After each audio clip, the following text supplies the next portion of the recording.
अल्लाह का शुक्र मैम, आप सुनाइए। और आपकी क्लासेस ठीक चल रही हैं? सेशन स्टार्ट हो गया बाकायदा आपका? Yes ma'am. ठीक।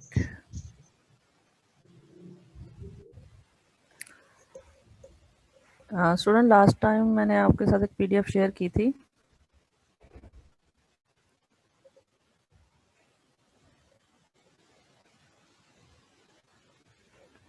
हाँ जी, मैंने लास्ट टाइम आपके साथ पीडीएफ शेयर की है।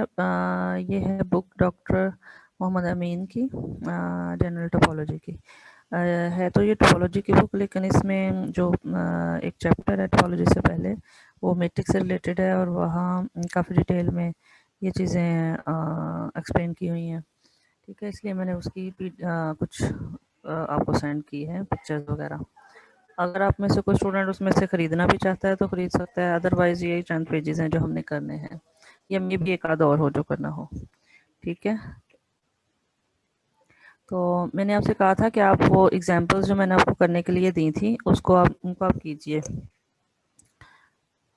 तो एग्जांपल करते हुए कुछ प्रॉब्लम्स अगर हुई हैं तो वो हम डिस्कस कर लेते हैं। जैसे ये जो जनरलाइज ट्रायंगुलर इक्वालिटी थी, इसमें तो किसी को कोई प्रॉब्लम नहीं होगा आई थिंक, लेकिन अगर है तो बताएं जल्दी से। मैडम एक दफ़ा ना आप ये प्रोसेस बोर्ड पे करके समझा दें कि हमने जनरलाइज ट्रायंगल इनइक्वालिटी पे मैथमेटिकल इंडक्शन कैसे यूज़ करना है। वाह जी वाह, माशाल्लाह। आप कौन बोल रहे हैं, ज़रा अपना नाम तो बताइए। मैडम उसामा मजीद। आपका बेटा, क्या नाम है आपका? मैडम उसामा मजीद। हाँ जी, उसामा मजीद। आप फर्स्ट ईयर सेकंड ईयर पढ़कर नहीं आए हैं? आप मुझे इतनी वो बड़ी सजेशन दे रहे हैं कि बोर्ड पे करके समझा दें आपको। ये इतनी सॉल्व एग्जांपल्स आपको मिल गई, ये काफ़ी नहीं थी आपके लिए? और इसमें समझाने वाली चीज़ क्या है, आप बताएं ना ज़रा। मैंने आपसे कहा ये समझें आप, इसमें से जो चीज़ है वो आप मुझसे पूछें। इट मीन आपने तो इसको समझने की भी कोशिश नहीं की, खुद से तो क्या करना है, एक अलग बात है। कोशिश की है तो पूछा है आपसे। या आपको ये मैथमेटिकल टर्म्स, ये 4 लाइनें लिखी हुई हैं, इसकी समझ नहीं आई? इट मीन आप फिर मैथमेटिक्स की कोई बुक पढ़ ही नहीं सकते हैं फिर। फर्स्ट ईयर सेकंड ईयर में आपको जो बेसिक रूल्स सिखाए जाते हैं वो किस लिए सिखाए जाते हैं? कि कोई भी मैथ की बुक आप उठाएं तो आप उसको कुछ ना कुछ समझने के काबिल हो जाए। हाँ, वही लकीर के फकीर अभी तक चम्मच मुंह में डाल लें तो अभी तक अपनी मामा के मुंह चम्मच से ही वो आप खाते हो, खुद अभी तक नहीं सीखा।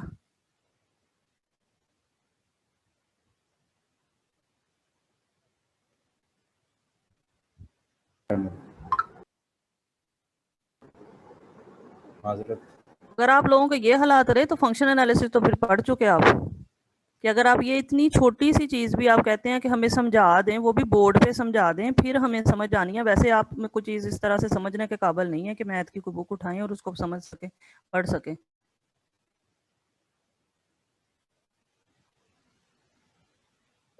मैथमेटिकल इंडक्शन आपने जो पढ़ा था, आपके जहन में क्या था? बोलिए ज़रा, इसको छोड़ दें,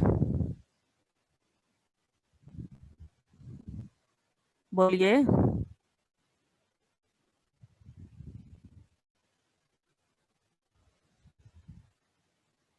अब यही हाल होता है ना, जब स्पून फीडिंग की आदत पड़ जाए ना तो फिर खुद से नहीं कुछ भी आपसे मैडम बोला जाएगा। सब आपको कल को कोई बताता इंटरव्यू भी हूँ। करेगा ना तो आप इसी तरह फिर आराम से बैठ जाएंगे। जब तक आप खुद अपने अंदर तहरीक पैदा नहीं करेंगे ना कुछ चीज़ों को समझने की, फिर यही हालात रहेंगे आपके सारी उम्र।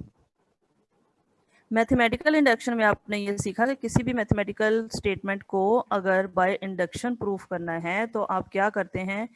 अगर वो n इज इक्वल टू 1 या 2 के लिए सपोज वो चीज़ ट्रू है, जो भी स्टेटमेंट है ट्रू है, आप उसको k n is equal to k के लिए सपोज कर लेते हैं। k प्लस 1 के, k मतलब any natural number, k plus 1 यानी जस्ट नेक्स्ट नंबर के लिए आप कहते हैं कि ये चीज़ ट्रू है।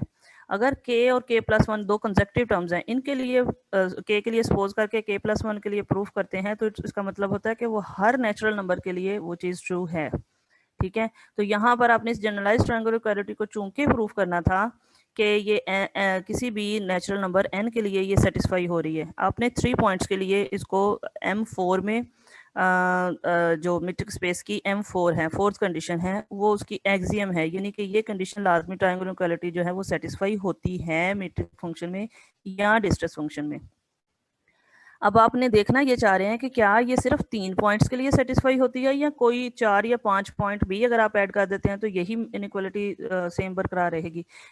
ये तो एक अगर आप रियल लाइन पर आ जाएं या टू डायमेंशन में R2 पर आ जाएं, अपने आप को 2 पॉइंट लें R2 पर कोई से भी 3, 4, 5 जितने भी पॉइंट्स आप ऐड कर लें, तो एक जनरल सा आइडिया आप सबको ये पता होना चाहिए, कोई से भी 2 पॉइंट का आप डिस्टेंस लें वो लाजमी बाकी तमाम पॉइंट्स के आपस के डिस्टेंसेस के एडिशन से लेस रहेगा। कभी नहीं हो सकता कि वो जो है वो ये ग्रेटर हो जाए, उन तमाम के डिस्टेंस लेस हो जाए। क्यों एक नंबर 1 तो वो ऐड हो रहे हैं, नंबर 2 कि वो डिस्टेंस हमेशा पॉजिटिव होता है।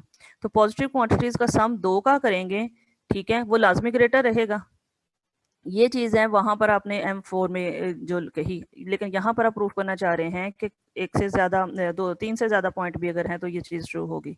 सपोज n पॉइंट्स ले लिए, so distance between x1 and xn, कोई ये 2 पॉइंट है, जस्ट x1 और xn 2 पॉइंट हैं। हम देखना चाह रहे हैं कि n पॉइंट्स के लिए भी क्या M4 सेटिस्फाई हो रही है कि नहीं हो रही, जिसको जनरलाइज ट्रायंगुलर इक्वालिटी कहते हैं। तो ये इनइक्वालिटी 1 में जो आपको नजर आ रही है वो इनइक्वालिटी है।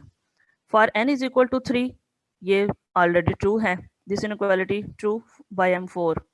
Suppose this inequality 1 is true for n is equal to k where k is greater than 3, क्योंकि n इज इक्वल टू 3 के लिए तो ऑलरेडी ये M4 में है, तो हम सपोज कर लेते हैं k जो है वो 3 से ग्रेटर कोई भी अगर आप नंबर लें और ये उसके लिए ट्रू है, सपोज अगर मैथमेटिकल इंडक्शन से करना है तो dx1 xk less than equal to हो जाएगा dx1 x2 plus dx2 x3 plus so on dxk minus 1 xk where k is greater than 3, any वो 4 भी आप ले सकते हैं, 5 भी ले सकते हैं, कुछ भी एट अ टाइम कोई भी एक नंबर लेंगे। नाउ अगर उससे अगला नंबर, मसलन अगर आप k को 4 लिया हुआ है तो उससे अगला नंबर 5 हो जाएगा, ठीक है। तो 5 के लिए यानी कितने पॉइंट्स आपके पास आ जाएंगे, 5 x1 x2 x3 x4 x5, उनके लिए देखना चाह रहे हैं। तो उसके अकॉर्डिंग dx1 xk प्लस 1 क्या हो जाएगा, this is less than equal to dx1 xk plus dxk xk plus 1 by M4। ये M4 क्योंकि आपने सपोज कर लिया कि n इज इक्वल टू 3 के लिए ये सेटिस्फाई हो रही है, इनइक्वालिटी 1 जो है जिसको प्रूफ करना चाह रहे हैं, inequality 1 n is equal to k के लिए हो रही है, तो इसका मतलब ये इनइक्वालिटी 2 जो है ये ट्रू है बाय सपोजिशन।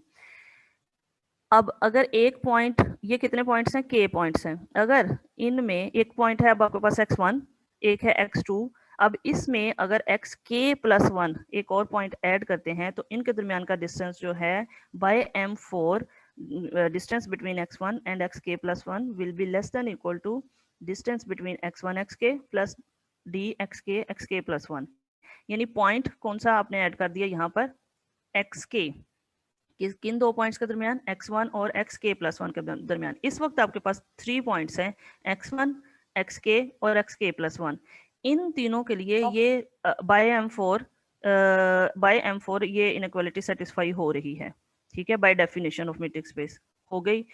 चूंकि x1 और xk के दरमियान के लिए आपने ये चीज सपोज की हुई है कि डिस्टेंस बिटवीन x1 और xk less than equal to होगा, ये जो इनइक्वालिटी 2 में आपको नजर आ रहा है, तो ठीक है। तो अगर आप इसकी जगह इसको पुट कर देते हैं कि ये किससे लेस है, so this mean this is less than equal to this, ये जो लास्ट में आपको नजर आ रहा है, using 2 we obtain dx1 xk plus 1 is less than equal to के, यहाँ पर स्मॉल ही है, इन्होंने जस्ट यहाँ के कैपिटल लिखा गया है, अदरवाइज ये स्मॉल के है, dx1 xk x2 plus dx2 x3 and so on dxk minus 1 xk, यानी इनइक्वालिटी 2 से यहाँ तक ये चीज जो है वो वही है जो उससे लेस देन इक्वल टू है, प्लस dxk और xk प्लस 1। इसका मतलब ये हुआ कि ये n is equal to k plus 1 के लिए ट्रू हो गया। So by mathematical induction we can say that this is true for all natural number या positive integers n greater than equal to 3।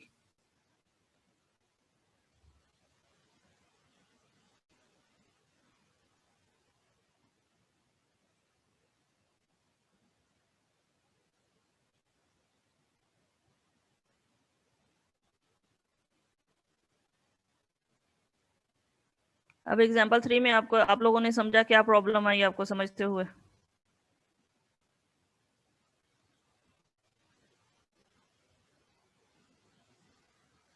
बोलिए। लास्ट क्लास में मैंने आपको ये पीडीएफ सेंड की थी कि इसको समझें, जो चीज़ है वो नेक्स्ट क्लास में हम डिस्कस करेंगे।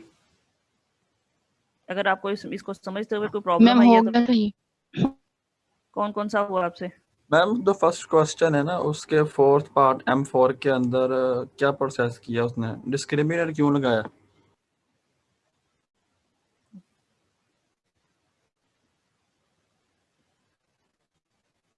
डिस्क्रिमिनेंट क्यों लगाया? ये लास्ट पे आपको नजर आ रही है इनइक्वालिटी 1 लिखा हुआ? जी मैम। हाँ जी। तो ये क्या है असल में? ये कह रहे हैं कि x1 minus y1 square plus x2 minus y2 square, ये और फिर इसका होल स्क्वायर रूट अगर आप लें तो ये क्या, ये लेस देन इक्वल टू रहेगा इसके dx। चूंकि आपके पास dxy जो है वो क्या है, ये ऊपर डेफिनेशन में आपके पास गिवन है, ये है। ठीक है, अगर dxy का स्क्वायर लेंगे तो इसका मतलब ये आ जाएगा x1 minus x2 whole square plus x2 minus y2 whole square, यही आ जाएगा बोथ साइड पे स्क्वायर लेने से। जी मैम।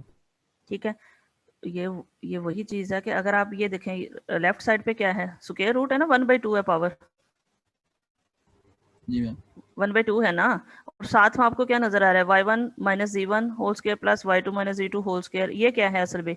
d, बोलिए, dyz का स्क्वायर है ना, और ये क्या पहले वाला क्या है, dxz का स्क्वायर। यानी इन दोनों की मल्टीप्लिकेशन का स्क्वायर रूट जो है वो असल में किसके इक्वल है, dxy dyz के। अब बात ये है कि ये ऐसा क्यों लिया, इस चीज को प्रूव करने के लिए, क्योंकि बिल्कुल नेक्स्ट पेज पे आप असल में प्रूव करना चाह रहे हैं ट्रायंगुलर इनइक्वालिटी। ये जो 10 नजर आ रही है लास्ट में आपको लिखा हुआ therefore dxz less than equal to xy plus dyz, ये प्रूव करना चाह रहे हैं ना। जी मैम। इसको प्रूव करने के लिए लेफ्ट साइड क्या ली हुई है, dxz होल स्क्वायर। ठीक है, होल स्क्वायर किसके इक्वल आ जाएगा, इसके, क्योंकि ये स्क्वायर रूट था, आपने इस साइड पे स्क्वायर ले लिया ताकि वो राइट साइड पे जो आपके पास क्वांटिटीज है उनको सॉल्व करना आसान हो जाए स्क्वायर रूट के बगैर। अब इसमें क्या किया, पहले वाले में y1 ऐड कर दिया, दूसरे में y2 ऐड कर दिया, यानी ऐड और सब्ट्रैक्ट किया।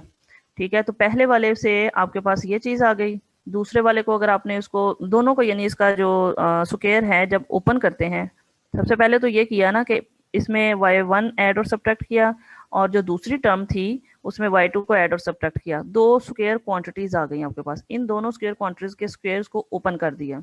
ठीक है, बाय स्क्वायर फार्मूला जब ओपन किया तो ये 2 टाइम आ जाएगा इसका भी, और दूसरी वाली टर्म्स के भी जो 2 टाइम आनी है उसकी, वो वाला आ गया। उन दोनों को कंबाइन करके 2 एक साथ लिख दिया। ठीक है, अब 2 के साथ जो आ रहा है वो देखें क्या आ रहा है, x1 minus y1 into y1 minus z1 plus x2 minus y2 into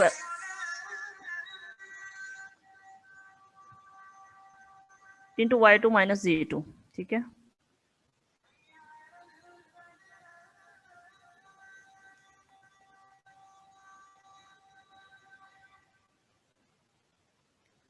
ये आ गया। तो अब ये वाली जो टर्म है आपके पास 2 के साथ आ रही, पहला तो आपको चले सिंपली नजर आ गया ना कि ये जो है ये भी स्क्वायर क्वांटिटीज हैं, और 2 के साथ जो टर्म है उसके बाद भी जो है वो स्क्वायर क्वांटिटीज हैं। इन दोनों को इकट्ठा करें तो आपके पास कुछ इस तरह का स्क्वायर का एक फार्मूला बनता है, ये एक बात की बात है। ठीक है, इसमें 1 इनइक्वालिटी को यूज किया हुआ है तो ये फार्मूला बन जाता है। ठीक है, लेकिन चूंकि आपके पास ये जो 2 के साथ टर्म्स आ रही हैं, इन को देखने के लिए कि इनका आपस में dxy और dyz के साथ क्या कनेक्शन है, उसके लिए यहाँ पर एक क्वाड्रेटिक इक्वेशन ली गई इस टाइप की।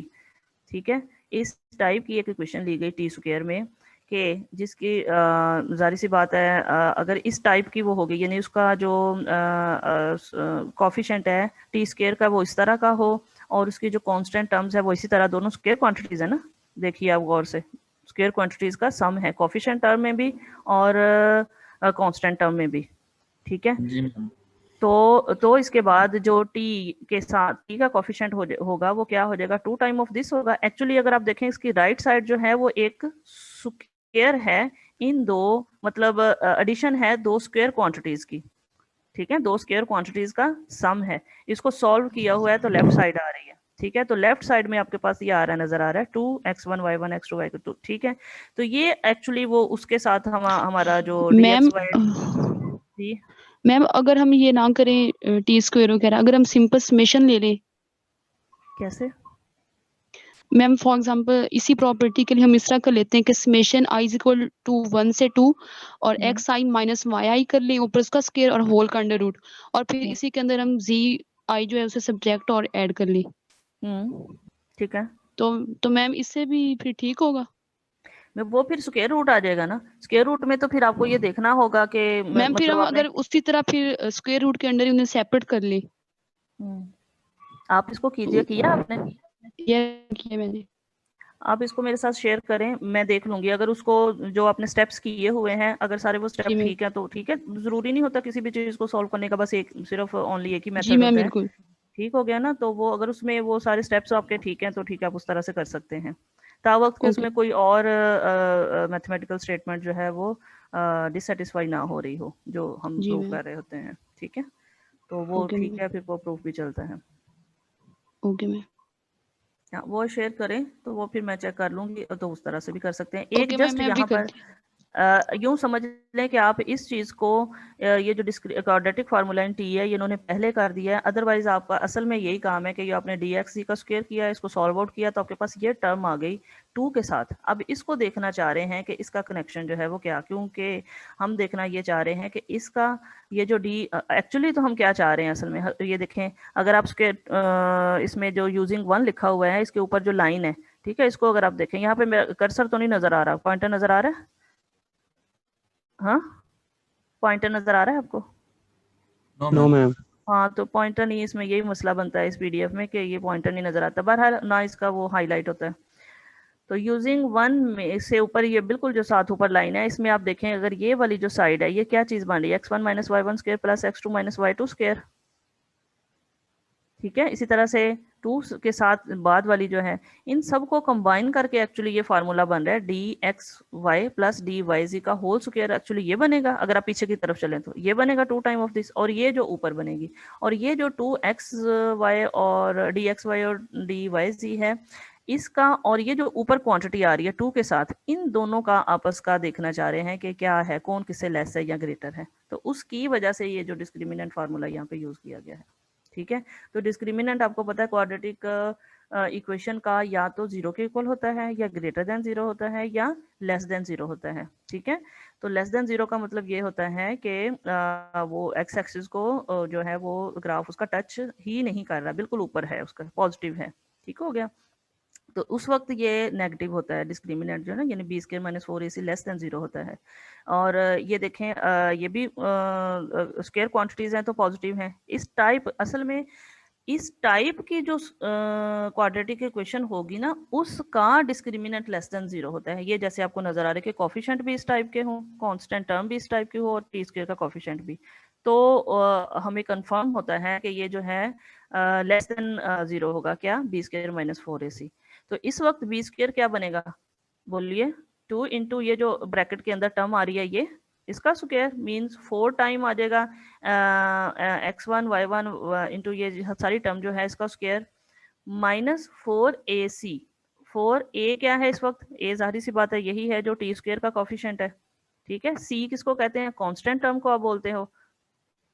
अगर आप एक क्वाड्रेटिक इक्वेशन लेते हो ना, a टी जी square ma'am. Plus b t plus c is equal to 0, इसमें से a टी स्क्वायर का कॉफिशेंट, बी टी का कॉफिशेंट और सी कांस्टेंट टर्म, मैं ये वाली यूज कर रही हूँ। ठीक है, तो टी स्क्वायर के कॉफिशेंट को मैं ए ले रही हूँ, बाकी टी के कॉफिशेंट को बी ले रही हूँ और जो कांस्टेंट टर्म है उसको मैं सी कह रही हूँ। तो बी स्क्वायर माइनस 4ac की बात कर रही हूँ। ठीक है, तो बी स्क्वायर ये हो जाएगा जो मैंने अभी बोला आपको 4 इंटू ये जो टर्म है इसका स्क्वायर माइनस 4ac, ए ये है सी ये है। ठीक है, इन दोनों को मल्टीप्लाई कर लें तो 4 दोनों में से कॉमन आ जाएगा, चूंकि ये लेस देन 0 रहेगा। इस टाइप का जो क्वाड्रेटिक इक्वेशन होती है इसका डिस्क्रिमिनेंट लेस देन 0 होता है, तो लिहाजा 4 वो 0 के साथ वो चूंकि एक नॉन जीरो नंबर है तो 0 पर इसकी 4 पर इसकी डिवीजन पॉसिबल है, लिहाजा जस्ट आपके पास जो वो रह जाएगा, क्या रह जाएगा, x1 minus y one into y one minus z one plus x2 minus y two minus z to.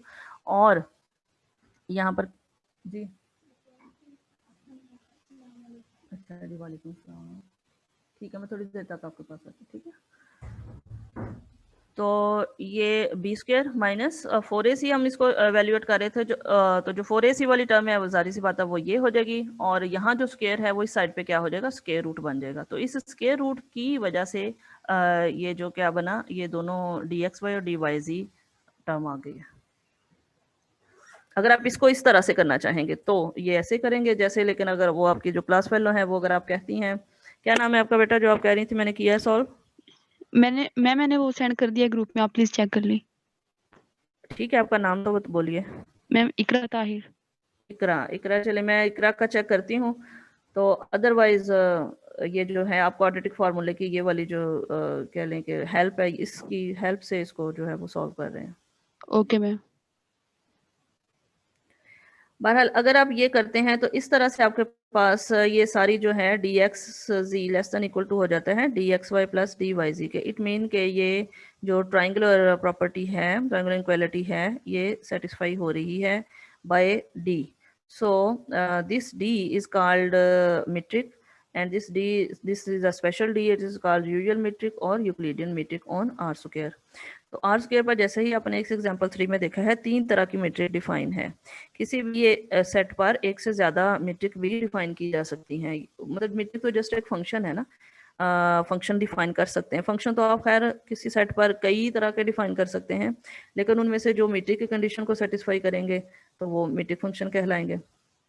ठीक है, तो यहाँ पर जो आर स्क्वायर में ये वाली मीट्रिक डिफाइन हुई है, इसको यूक्लिडियन मीट्रिक बोलती हैं या यूजुअल मीट्रिक बोलते हैं। ये वही मीट्रिक है, ये वही डिस्टेंस है जिसको आप शॉर्टेस्ट डिस्टेंस बोलते रहे हैं पहले, जब भी आपने सेकंड ईयर में डिस्टेंस फाइंड आउट करना सीखा हुआ है आपने। ठीक है, या कैलकुलस में भी आप डिस्टेंस किया होगा ना, डिस्टेंस फार्मूला, उसमें से जो शॉर्टेस्ट जी मैम। डिस्टेंस होता है वो यही फार्मूला होता है ना। आर क्यूब का के लिए चाहे हो जाए, आर 4 के लिए हो जाए, तो वो यही होता है। मसलन अगर आप आर स्क्वायर की बजाय आर क्यूब हो जाए तो यही एक्स वाई जी क्या हो जाएंगे, ट्रिपलेट की फॉर्म में हो जाए। फार्मूला यही रहेगा, x1 minus y one square plus x2 minus y two square plus x3 minus y three square हो जाएगा, एंड सो फोर्थ। अगर ये आर एन हो जाएगा तब भी ये एन ट्रिपल के लिए इसी फार्मूले को आप एक्सटेंड कर सकते हैं। इस स्पेशल फार्मूले की मदद से जो डिस्टेंस फाइंड आउट किया जाता है इसको यूक्लिडियन मीट्रिक बोलते हैं। यूक्लिडियन यानी उस मैथमेटिशियन जिसने फर्स्ट टाइम ये शॉर्टेस्ट डिस्टेंस जो है वो डिफाइन किया था, इसलिए उसी बेस पर इस मीट्रिक को यूक्लिडियन मीट्रिक बोलते हैं। अच्छा जी, नेक्स्ट जो सेकंड आपके पास थी D1 जिसको टैक्सी मीट्रिक भी बोलते हैं। टैक्सी मीट्रिक में आप देख रहे हैं क्या है, ये किस तरह का डिस्टेंस है जिसमें अच्छा मैंने आपसे कहा था टैक्सी मीट्रिक का थोड़ा आपने स्टडी भी करना है। जी क्या मैम। आपको कुछ क्या पता चला, किस मैम क्या उसमें होती है? ये पता चला कि अगर हम एक यूक्लिडियन स्पेस लेते हैं, उसके ऊपर अगर हम ग्रिड सपोज कर लेते हैं और उनके ऊपर हम एक्स और वाई 2 पॉइंट्स ले लेते हैं, हम इस तरह पॉइंट्स लेंगे कि उनके दरमियान में वो डायगोनल बन रहे हो।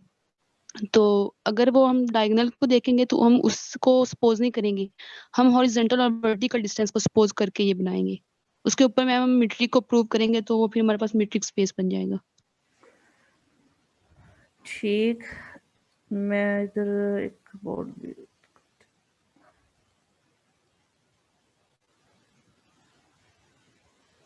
हाँ ये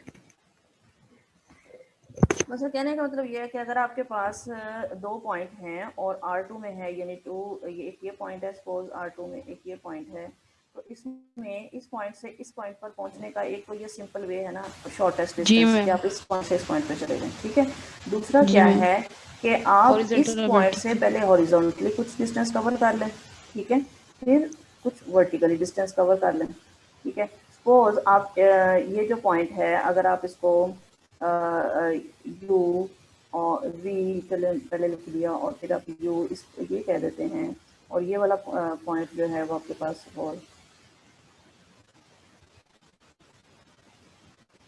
एक्स और वाई है।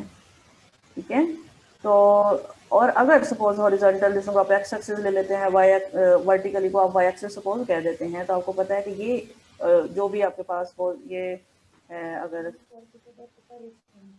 उसके साथ रिलेट कर लेते हैं ताकि हम ओरिजिन से पता कर लें। इसका मतलब ये वाला जो पॉइंट है इस वक्त x जो है वो ओरिजिन से कितने डिस्टेंस पे है, x डिस्टेंस पे है। ठीक है, और जबकि ये वाला जो पॉइंट है ये ओरिजिन से कितने डिस्टेंस पे है, v डिस्टेंस पे है। ये टोटल डिस्टेंस, ये 0 है, ओरिजिन है। ये टोटल 0 से लेके ये जो पॉइंट, सपोज मैं इस पॉइंट को नाम दे देती हूँ b का, तो 0 से और o से लेके b तक का जो डिस्टेंस, हॉरिजॉन्टल डिस्टेंस है वो कितना है, v। और ओरिजिन से लेके ये जो पॉइंट है, सपोज इस पॉइंट, इसको पॉइंट ए कह देते हैं, यहाँ तक का जो डिस्टेंस है कितना है, बोलिए। ओ से लेके ए तक का X। डिस्टेंस x है, ये x है। तो हम असल में क्या फाइंड आउट करना चाह रहे हैं, ये वाला। असल में हम इस पॉइंट से पहले जा रहे थे इस पॉइंट की तरफ, फिर इधर से ऊपर की तरफ। तो एक्चुअली हम, ये हमारा मकसद है इस डिस्टेंस को फाइंड आउट करना। ये कैसे होगा, टोटल डिस्टेंस v में से माइनस कर दें किसको, x को। देखिए ना, ओ बी में से ओ ए को माइनस कर दें तो ए बी डिस्टेंस नहीं आ जाएगा, बोलिए। Yes ma'am. जी मैम। हाँ, तो एक्चुअली हम तो देखना चाह रहे हैं ना इस पॉइंट से, ये जो एक्स वाई पॉइंट है और एक पॉइंट है वी यू, हम इन दोनों पॉइंट के दरमियान डिस्टेंस फाइंड आउट करना चाह रहे हैं। ये वाला जो नया डिस्टेंस डिफाइन करना चाह रहे हैं। एक तो शॉर्टर डिस्टेंस है तो सारे फेमिलियर है, लेकिन जरूरी तो नहीं होता किसी भी एक जगह से दूसरी जगह पहुंचने के लिए स्ट्रेट लाइन में ही आपको जगह मिले। जैसे मैंने ऑलरेडी आपसे कहा कि कई दफ़ा इधर उधर से होकर आपको वो वहाँ पे अपने टर्मिनल पॉइंट पे जाना पड़ता है, जो भी मंजिल है। तो उसमें ये है कि आप फिर जाहिर सी बात है, इधर क्या डिस्टेंस है, इधर कितना डिस्टेंस, फिर आगे कितना करते हैं, गोल डिस्टेंस है, ये है वो है, जैसा भी है। अब यह है कि ओ बी में से अगर ओ ए माइनस कर देते हैं तो आपके पास ए बी डिस्टेंस आ जाता है, यानी हॉरिजॉन्टल डिस्टेंस आ जाता है। पॉइंट, नेक्स्ट पॉइंट, ये जो पॉइंट्स को, ये पॉइंट अगर बी है तो पॉइंट पी तक पहुंचने के लिए बी माइनस एक्स, ठीक है। हमें इसे को क्या करना पड़ेगा, मॉडुलस वैल्यू देनी पड़ेगी। वजह, क्योंकि ये जरूरी तो नहीं है हमेशा हम फर्स्ट क्वाड्रेंट में ही हो। क्या ख्याल है,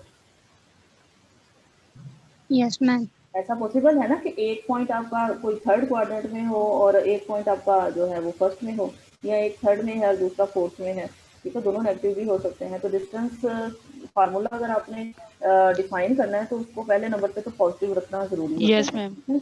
तो v माइनस एक्स मॉड हो गया पहले नंबर पे। ये ठीक है कि ये वर्टिकल डिस्टेंस जो है ये आप देख लें, o से लेके ये अब b से लेके p तक का जो डिस्टेंस है वो फाइंड आउट करना चाह रहे हैं।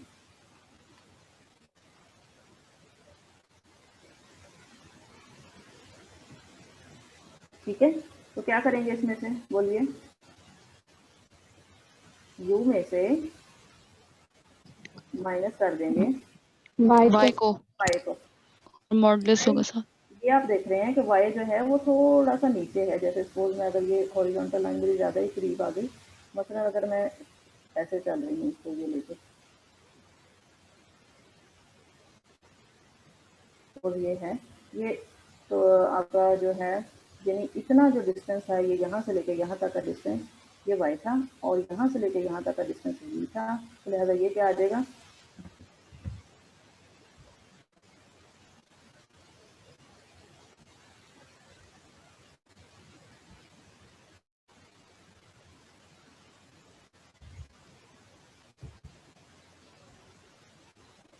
ये v u माइनस वाई का जो है कि मॉडुलस वैल्यू आ जाएगी। अब ये लिखा नहीं जा रहा है, इससे क्या वजह है, इसको बाहर ये v माइनस यू का डिस्टेंस फार्मूला। अब बात ये हो रही थी कि अगर सपोज मैं इसको क्लियर करती हूँ कि एक पॉइंट है आपके पास a, ठीक है, जिसके कोऑर्डिनेट है क्या है एक्स वाई। एक पॉइंट है p जिसके कोऑर्डिनेट है वी यू। a से p तक पहुंचने का तो डायरेक्ट फार्मूला। दूसरा आप ये है कि आप हॉरिजॉन्टली और वर्टिकल डिस्टेंस कवर करके भी इस तक पहुंच सकते हैं। और उसमें लेकिन आपको करना क्या पड़ा है, v minus X modulus value plus u minus Y modulus value, इन दोनों को ऐड किया। इसको टैक्सिकल मैट्रिक्स बोलते हैं। वजह क्योंकि आपको ये जब इधर जाना है तो ये जो सेंट्रल पॉइंट जो है a और p का, सेंट्रल पॉइंट में से पास हुआ है, इसका जो कह लें वो बनता है क्या बनता है इसका, हाइपोटेन्यूज, ठीक है। तो अच्छा, ये ज़रूरी नहीं है कि इस तरह से आप बहुत बड़ा डिस्टेंस कवर करें। अगर आप चाह रहे हैं ए से पी की तरफ जाना, लेकिन आप चाह रहे हैं कि डिस्टेंस ज़रा कम से कम मुझे कवर करना पड़े, तो और आइडिया क्या हो सकता है आपके जहन में?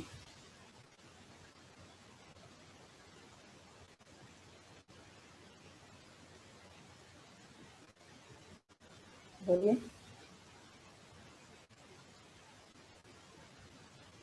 आप कहते हैं कि ए से बी की तरफ ही जाना है, लेकिन कोई और जो है डिस्टेंस ज़रा मुझे और कम करना पड़े, ठीक है। स्ट्रेट लाइन तो नहीं मेरी बन रही, लेकिन मैं इस पॉइंट से इस पॉइंट पर जाना चाह रहा हूँ, ठीक है। तो मुझे डिस्टेंस कम कवर करना पड़े, क्या हो सकता है? ज़्यादा यही हो सकता है ना। अगर आप ये देखें कि ये छोटा छोटा डिस्टेंस कवर कर लो, क्या ख्याल है? जी मैम। हम पैच बना इसमें ले। क्या होगा? इसमें क्या होगा? डिस्टेंस कम कवर होगा ना। अब डिपेंड करता है ये नहीं कि अगर आप जितनी ज़्यादा ट्रायंगल छोटी बनाएंगे उतना ही डिस्टेंस आपको एक्स्ट्रा डिस्टेंस कम होगा। ये भी टैक्सी का क्या टैक्सी क्या लिखी है ना।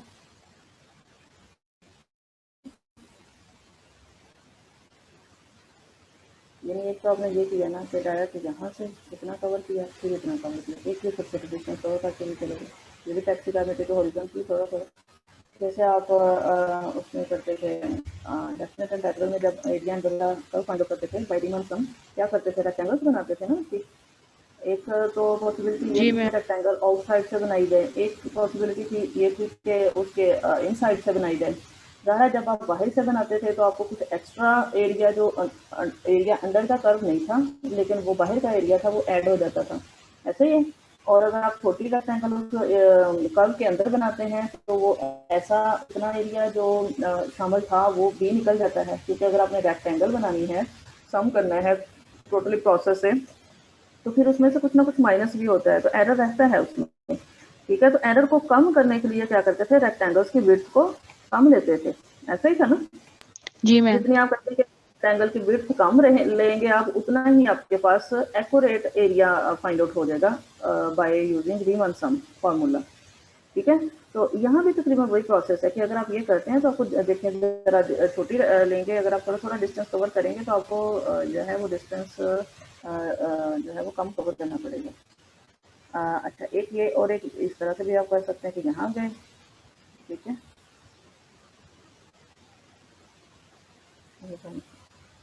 इसमें भी यही किया ना, पहले वर्टिकली डिस्टेंस, फिर हॉरिजॉन्टल डिस्टेंस कवर किया, ऐड कर लिया, फिर वर्टिकली, फिर इसको स्क्वायर के साथ डिस्टेंस। लेकिन इसमें जो सबसे शॉर्टेस्ट तो ये स्ट्रेट लाइन वाला है, फिर ये छोटी छोटी रेक्टेंगल्स वाला है, फिर ये वाली जिसमें दो इस तरह के रेक्टेंगल ट्रायंगल बन सकती हैं, फिर ये सारी वाली। तो बहरहाल ये सारी वो चीज़ें हैं कि जिसे आप जो है वो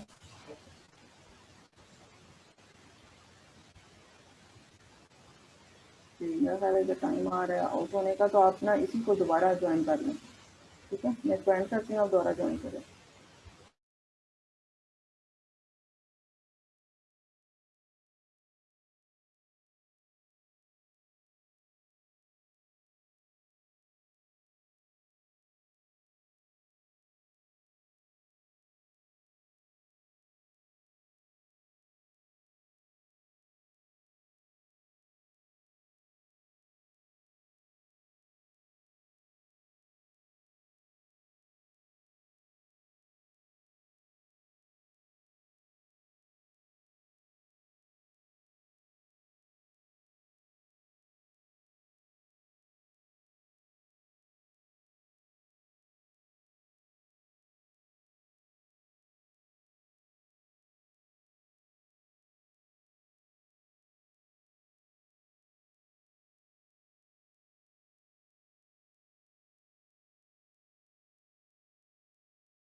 अच्छा,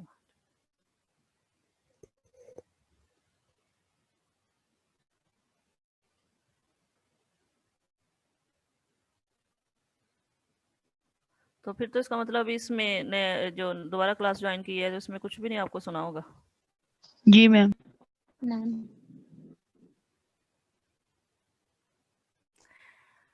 चलिए, बहरहाल मैं आपसे ये बात कर रही थी, मैं तो काफ़ी पढ़ा चुकी हूँ और मैं आपसे क्वेश्चन कर रही थी, आगे से मुझे आंसर नहीं मिल रहा था, तो मैंने भी देखा ये मसला बना हुआ है। मैंने स्टूडेंट्स बोल क्यों नहीं रहे हैं।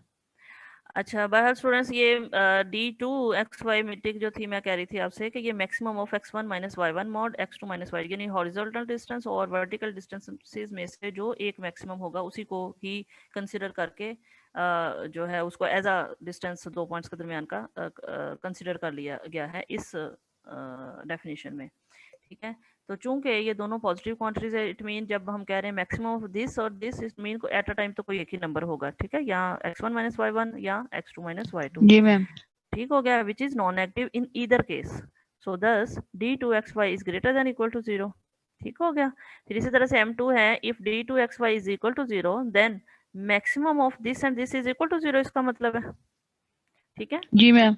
अब अगर x suppose x1 minus y1 mod ये मैक्सिमम है, हमने कहा अगर ये मैक्सिमम है तो ये क्या किसके इक्वल आ जाएगा, 0 के इक्वल। ठीक है।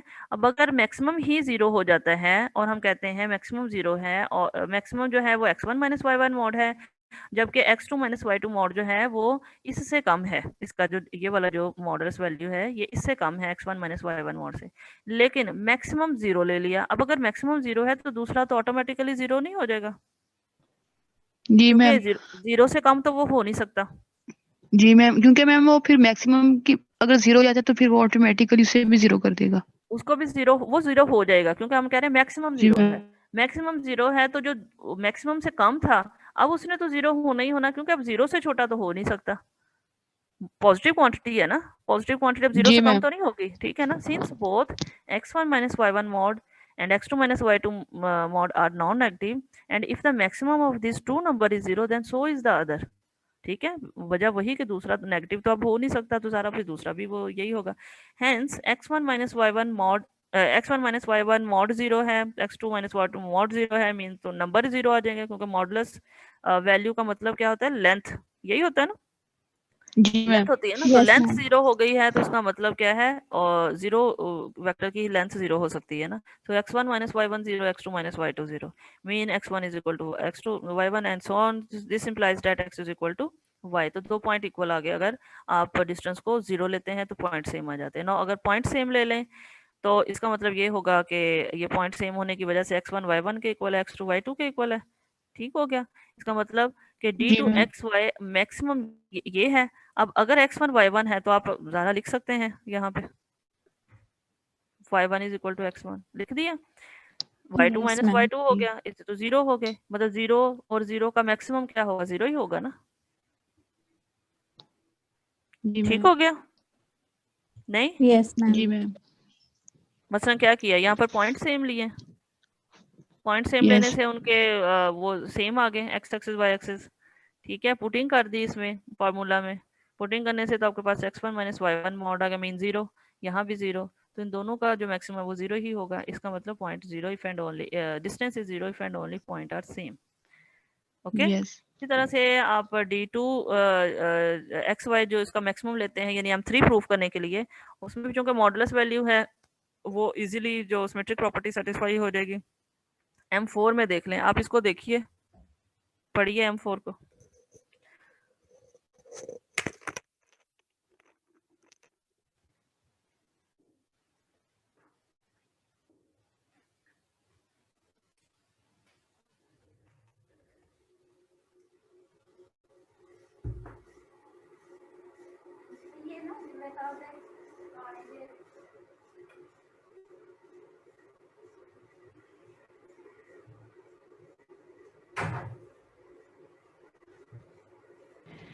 मैम।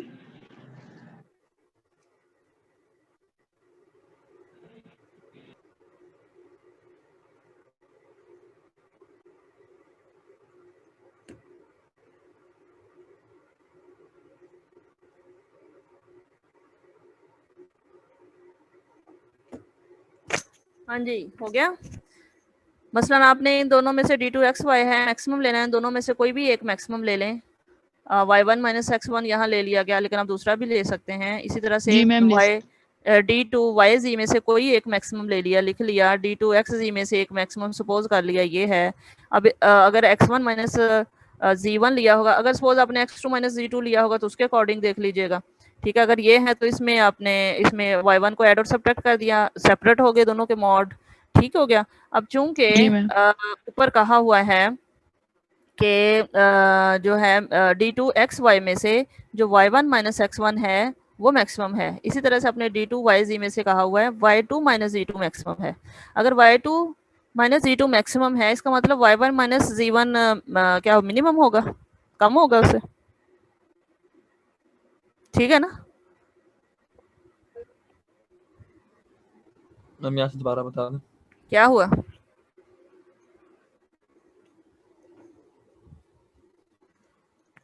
देखे ना, y1 minus z1 mod less than होगा ना y2 माइनस z2 मॉड से। यस मैम होगा। होगा ना, क्योंकि ऊपर आपने जी इसको कह मैम। दिया कि ये मैक्सिमम है। लेकिन अगर सपोज आपने यहाँ पे लिखा होता d2yz इज इक्वल टू क्या लिखा होता y1 माइनस z1, तो बात यहाँ पर भी लेस देन इक्वल टू को तो फिर भी आ गया ना साइन, तो चीज प्रूफ जी हो गई। मैम। लेकिन चूंकि उसको कहा हुआ है, लिहाजा अगर y2 minus z2 mod maximum है तो इसका मतलब y1 माइनस z1 लेस है, तो मिनिमम होगा। लाजमी से लेस हो जाएगा इससे। इसका मतलब x1 minus y1 mod plus y2 minus z2 mod, ये से भी लेस हो जाएगा।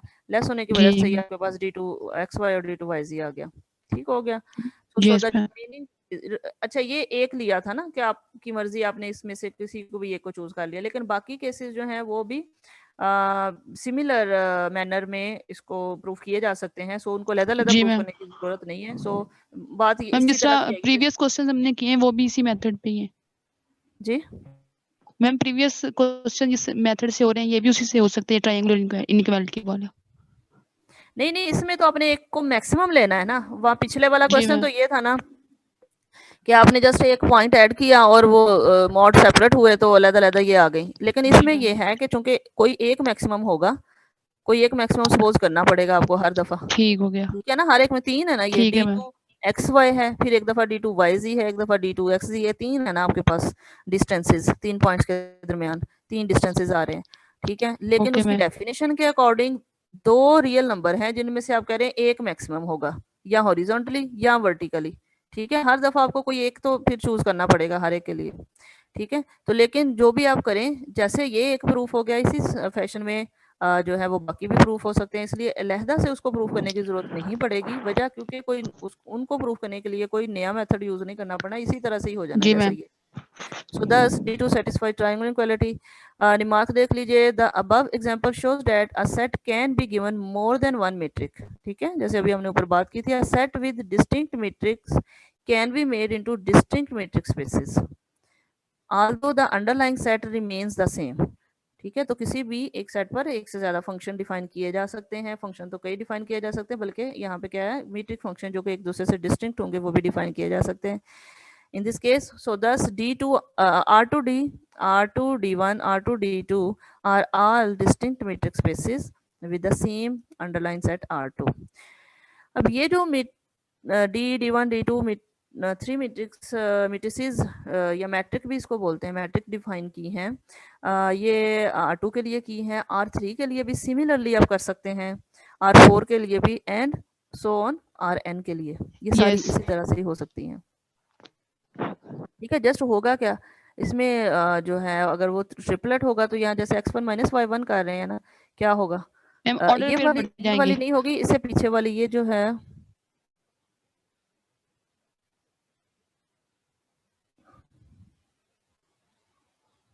चले मैं आपको ये थोड़ी सी देती हूँ असाइनमेंट, अभी मैं नहीं बताती आपको क्या होगा। आप ये करें कि ना इनमें से अगर आप सपोज ले लेते हैं क्या ले लें, R3 ले लें, चले R3 ले लें। R3 के लिए आप चेक कीजिए कि D1 D2 क्या सेटिस्फाई हो रही हैं सारी। ठीक है, उसके लिए फार्मूला आप खुद बनाएंगे ना, फिर आप देखेंगे वो फार्मूला जो है वो बन सकता है। तो नेक्स्ट एग्जांपल पे आ जाए, let x be any non empty set define d naught x cross x to r by, एक आपके पास नॉन एम्प्टी सेट है, वो कोई भी हो सकता है। अभी अब तक आप जो बात कर रहे थे वो पीछे किसकी बात की है, r की है या c की है सेट ऑफ कॉम्प्लेक्स नंबर्स की। शुरू में एग्जांपल नंबर 2 शायद सेट ऑफ कॉम्प्लेक्स नंबर से रिलेटेड ही थी। Yes ma'am. बिल्कुल, ये देखें उसमें ये सिंपल वही dxy क्या है, x माइनस वाई, लेकिन यहाँ पर xy क्या है, कॉम्प्लेक्स नंबर्स हैं। तो दो कॉम्प्लेक्स नंबर्स आपको पता है, सब्ट्रैक्ट कर दें तो एक कॉम्प्लेक्स नंबर ही आता है। ठीक है, तो एक कॉम्प्लेक्स नंबर है, उसका मॉड आपको पता है कैसे फाइंड आउट करते हैं। ठीक है, रियल पार्ट का स्क्वायर प्लस इमेजिनरी पार्ट का स्क्वायर। तो क्या ये वो यूक्लिडियन मैट्रिक ही नहीं बन जाती तकरीबन? जी मैम। है ना, क्यों, वजह एक ये भी है कि ये जो इस उसको वो जो x माइनस वाई मॉड वाली अगर आप लेते हैं और ये जो R2 होता है ना, ये C के इक्विवेलेंट होता है ना, वैसे C क्या है असल में R क्रॉस R, जी मैम। तो इसलिए ये वही तो अब हम बात कर रहे थे एक और मीट्रिक जिसको डिस्क्रीट मीट्रिक या ट्रिवियल मीट्रिक बोलते हैं, यानी कोई भी आपके पास ग्राउंड सेट है उस पर उसको क्या आप मीट्रिक स्पेस बना सकते हैं, बिल्कुल बना सकते हैं। यानी ये जो सिंपलेस्ट मीट्रिक है उस पर डिफाइन कर दें, कोई भी सेट हो, चाहे उसके अंदर 2 एलिमेंट है, 3 एलिमेंट, 4 एलिमेंट पड़े हुए हैं, हमें तो कोई कंसर्न नहीं है क्योंकि ना हमें इसने क्लोजर प्रॉपर्टी सेटिस्फाई करवानी, ना एसोसिएटिव, ना कोई आइडेंटिटी का चक्कर, ना इनवर्स का चक्कर है। मीट्रिक में ऐसा ही है ना, जस्ट ये है जी बिल्कुल मैम। डिस्टेंस की, ये जो 3-4 प्रॉपर्टीज हैं डिस्टेंस की, बस वो सेटिस्फाई हो जाए तो वो डिस्टेंस फंक्शन या मीट्रिक फंक्शन कहला सकता है। तो कोई भी सेट लें और डी नॉट उस पर इस तरह का डिफाइन कर लें, x cross x to r by d naught x Y is equal to 0 if x is equal to y and 1 if x is not equal to y। ठीक है, for all x y belongs to x, then D naught is a metric on x। तो इसका मतलब ये हुआ कि ये वाली जो मीट्रिक है किसी भी सेट पर आप ये सिंपलेस्ट मीट्रिक फंक्शन जो है वो डिफाइन कर सकते हैं क्या, कि जब जैसे ही पॉइंट सेम होंगे डिस्टेंस 0 है, और जैसे ही पॉइंट डिस्टेंस सेम नहीं है डिस्टेंस क्या है 1, मतलब कि सारे 1 डिस्टेंस पे पड़े हुए हैं। इसको प्रूफ कर लेते हैं। Since D naught x Y takes the values 0 and 1 only, it is clear that D naught x Y is always non negative. बोलिए, D naught x Y greater than equal to 0 ही रहेगा ना हमेशा? Yes ma'am. क्यों? क्योंकि उसकी दो तो वैल्यू है, या 0 है या 1 है। Yes ma'am. ठीक है, पहली m1 सेटिस्फाई हो गई। m2 देख लें, if d naught x Y is equal to 0 then x is equal to y by definition. Yes. ठीक है ना, जब x y के इक्वल होगा तो डी नॉट एक्स वाई 0 है, और जब डेफिनेशन में देख ले डी नॉट एक्स वाई 0 है और ये उसी वक्त है if x is equal to y। Yes ma'am, second axiom hold करें। On the other hand if x is equal to y then D naught x Y equal to 0 follows again from the definition. thus m2 satisfied। m3 में देख लें, symmetry की property में भी कोई मसला तो नहीं है, क्या ख्याल है? Yes ma'am. m4 की तरफ आ जाएं। m4 में जब आप बात करेंगे 3 पॉइंट है आपके पास, cos x y z, d naught x y है, डी नॉट वाई जी होगा, डी नॉट एक्स जी होगा। तीनों के लिए ऑप्शंस क्या क्या हो सकती हैं? ये ऑप्शन हो सकती हैं तीनों पॉइंट सेम हो, ये ऑप्शन हो सकती हैं तीनों में से कोई से 2 पॉइंट सेम हो, ये ऑप्शन हो सकती है तीनों में से तीनों के तीनों डिस्टिंक्ट हो। क्या ख्याल है? ठीक है, जी मैम। तो इसी को यहाँ पे देख ले, to prove that triangular equality we know that if 2 points x and z are equal, कोई से भी दो ले लें, कोई से भी दो इक्वल अगर होते हैं तो उनका डिस्टेंस तो 0 हो जाएगा ना जी? जी मैम बिल्कुल। सपोज आप कर लें x और z सेम पॉइंट है, इसका मतलब डी नॉट एक्स जी क्या हो जाएगा 0। Yes ma'am. और डी नॉट एक्स वाई 1 आ जाएगा, डी नॉट वाई जी 1 आ जाएगा। अभी हम कह रहे हैं सिर्फ कोई से भी 2 पॉइंट सेम है, तो जाहिर सी बात है अगर सेम है तो ये चीज तो हो जाएगी ना, ये ट्रायंगल इनइक्वालिटी सेटिस्फाई हो जाएगी, क्योंकि डी यस। नॉट एक्स जी 0 आएगा, डी नॉट एक्स वाई 1 आएगा, डी नॉट वाई जी 1 आएगा, तो 0 लेस देन 2, और ये हमेशा होता है। ठीक है, दूसरी क्या हो सकती है कंडीशन के तीनों को तीनों पॉइंट डिस्टिंक्ट हो जाए। अगर तीनों के तीनों पॉइंट डिस्टिंक्ट हैं इस वक्त, सारे डिस्टिंक्ट है, तो डी एक्स जी क्या आ जाएगा 1, डी वाई जी 1, डी एक्स जी 1, डी एक्स वाई भी 1। तो इसका मतलब ये क्या आता है, अभी आपके पास ट्रायंगुलर इक्वालिटी तो सेटिस्फाई हो रही है ना? Yes ma'am. क्यों, इधर 1 आ जाएगा, उधर 1 + 1, तब भी वो लेस देन 0। यस। ठीक है, इक्वालिटी भी आ सकती है कब, जब सारे पॉइंट सेम हो जाए। जी मैम। जब सारे पॉइंट सेम हो जाएंगे तो 0 तब इक्वल हो जाए। इक्वल टू 0 आ जाएगा, तभी ये इक्वालिटी इक्वल वाली भी आ गई। तो इसका मतलब अगर कोई से भी 2 पॉइंट सेम होते हैं, कोई से भी 2 पॉइंट सेम होते हैं, या तीनों के तीनों पॉइंट डिस्टिंक्ट हों, दोनों केसेस में स्ट्रिक्टली इनइक्वालिटी रहेगी, और अगर तीनों पॉइंट सेम आ जाते हैं तो इक्वालिटी भी आ जाती है। तो लिहाजा ट्रायंगुलर इनइक्वालिटी जो है वो in all cases hold is कर जाएगी। satisfied by d naught. Hence we can say that d naught is a metric on x, and thus any non-empty set x can be made a metric space by this metric, and this such metric is called discrete metric or trivial metric. ठीक है, trivial metric mean क्या मतलब कि जो आपको कहते हैं कि नॉट एक्स्ट्राऑर्डिनरी या ऑर्डिनरी, या यूं कह सिंपल। लेकिन not simple, not much importance. तो यस चूंकि वो इस तरह से नहीं है, आमतौर पे ये मीट्रिक इतना यूज की नहीं जाती कि आपको आगे एनालिसिस के लिए इस तरह की मीट्रिक कोई बहुत ज्यादा हेल्पफुल नहीं है, ठीक है। लेकिन चूंकि है, ऐसे किसी भी सेट को आप मीट्रिक स्पेस बना सकते हैं इससे। लेकिन ये नहीं है कि फंक्शन एनालिसिस में जो बड़े बड़े थ्योरम है वो इस मीट्रिक की वजह से प्रूफ हो जाए। It follows from this example that every non-empty set can be made into metric। ये वही बात जो ऊपर हमने कर ली है।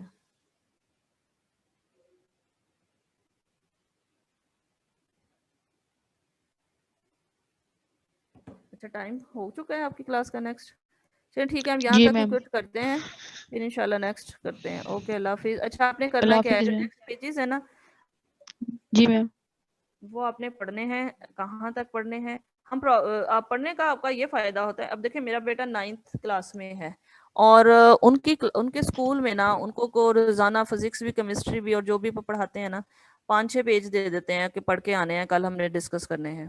ठीक है, इससे लर्निंग होती है, इससे स्टूडेंट्स के जहन में क्वेश्चनिंग अराइज होते हैं। ठीक है ना, तो ये आपने पढ़ने हैं, जी कल हम मैम। डिस्कस करेंगे। मैम जो भी कितने आपको पेजेस?